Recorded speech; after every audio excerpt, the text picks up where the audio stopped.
So we were expecting to go to Rio and enjoy the weather, enjoy the beach. We were staying in our hotel was right off Copacabana Beach, so it was going to be this great experience.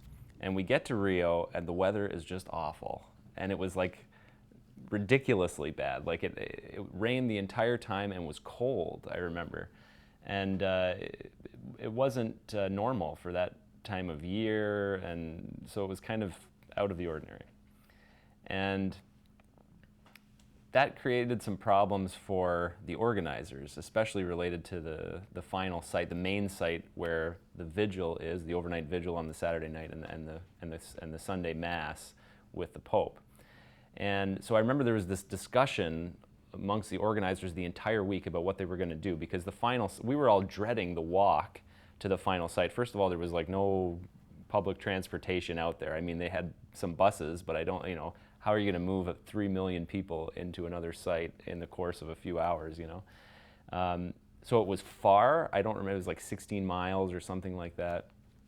And because of the terrible weather, it was also turning into a swamp slowly over the course of the week, because it was like torrential rain the entire time. And I remember hearing stories that like people were spotting alligators there, and some of the porta potties were like sinking into the ground, and like the stage was not totally finished yet. And so we were all waiting to see what was going to happen with this final site, and dreading our walk and vigil and mass out there. And finally, I think it was like maybe a day before or 2 days before, they made a snap decision to host the vigil and the final mass on Copacabana Beach. And that was convenient for us because our hotel was right there, but nobody really knew what it was going to look like. And when the people came to Copacabana Beach, it was extraordinary. Like, it was spectacular. People know the images of Copacabana Beach. It's obviously a famous beach around the world.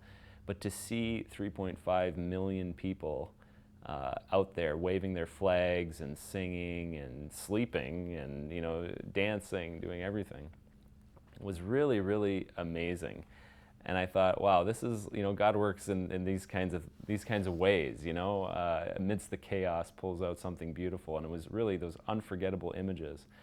And especially for the final mass, I remember the organizers. The team had put together this song and this like flash mob dance that they were going to teach everybody in the crowd, and it was such a beautiful, beautiful expression of the faith of the Brazilian people, and of the joy that everybody was experiencing encountering each other. It was a great, catchy song.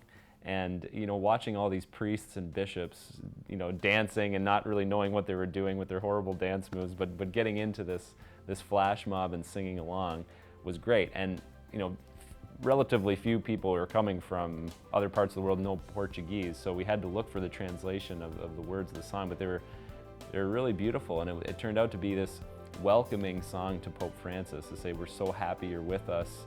Your smile does so much for us. We're here to encounter you as brothers and sisters, and we just extend you a great welcome, like Christ the Redeemer, the statue that overlooks Rio."